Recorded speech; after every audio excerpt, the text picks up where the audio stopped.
और हमारे साथ मेहमान जुड़े हैं। सबसे पहले परिचय करवा दे, चंचल यादव जी, नेता समाजवादी पार्टी। इसके अलावा दीपक मिश्रा जी, समाजवादी चिंतक हैं।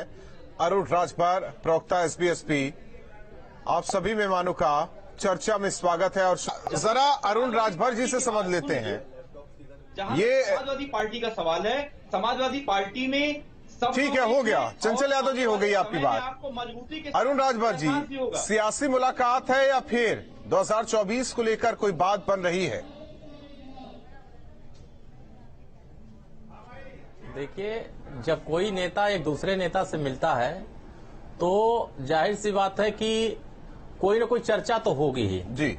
और हमारा मुलाकात सरकार के मंत्री से हुआ है, न कि पार्टी के मंत्री से हुआ।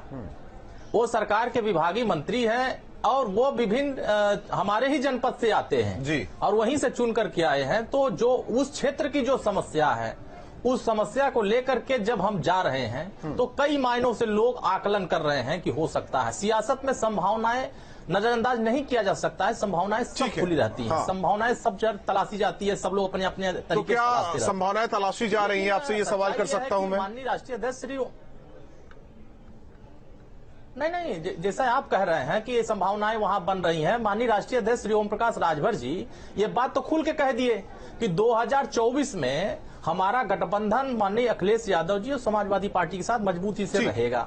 अब जिन क्षेत्रों में हम कम वोट से हारे हुए हैं, जिन लोकसभा में हम कम वोट से हारे हैं, उन सीटों को और मजबूत करने के लिए हम प्रयास कर रहे हैं। तो कयासबाजी सब ये लोग तो करते आप रहेंगे, लोग अपनी रणनीति बता रहे हैं, लेकिन हमारा गठबंधन। अरुण राजभर जी, मेल मुलाकात कहाँ हुई थी? अरे वो तो वीआईपी गेस्ट हाउस में, अभी उनको कमरा अलाट नहीं हुआ है। जब उनको अब उनका आवास अलाट हो जाता तो उनके आवास पे मिलते। ऑफिस? अब उनको वीआईपी गेस्ट हाउस में वो मुलाकात बैठे थे तो वहीं ऑफिस भी नहीं अलाट हुआ है तो वो बड़ी बात नहीं है। हम तो कई मैं जानना चाहता हूँ सर कि बंद कमरे में क्या कुछ बात हुई है। वो तो आप बता रहे हैं अपने हिसाब से, मैं जरा ये जानना चाहता हूँ। ठीक है, उन्हें आवास अलाट नहीं है, ऑफिस तो अलाट है ना उन्हें?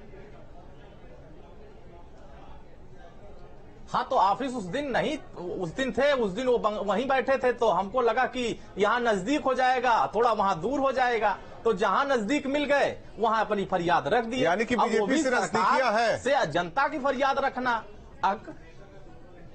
नहीं, आपने देखा होगा 2022 विधानसभा में जब चुनाव संपन्न नहीं हुए थे तो हमारी नजदीकियां तमाम लोगों से है। ऐसा नहीं है कि हमारा व्यक्तिगत दुश्मनी किसी से है।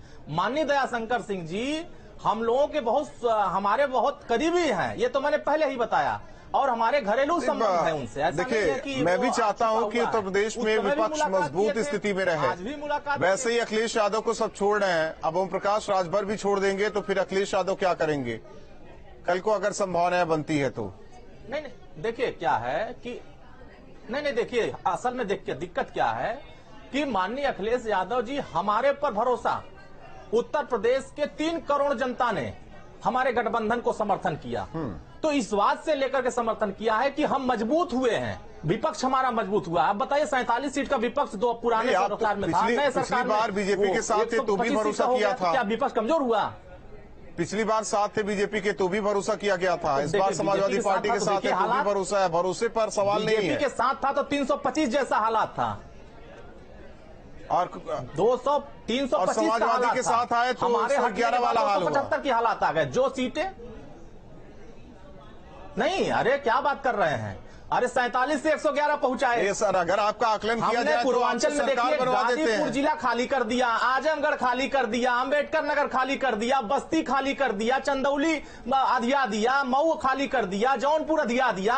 हम लोगों ने कहा नहीं लड़ाई लड़ी है। हार का अंतराल देख लीजिए, 136 सीटों पर हम 2000 से अंतर से हारे हुए चुनाव हैं। तो जनता हमारे ऊपर भरोसा की थी और उनके बुनियादी मुद्दे अखिलेश भरोसा कर सकते हैं ना जो किसानों, ओम प्रकाश राजभर पर, आप लोगों पर परेशान सब जी।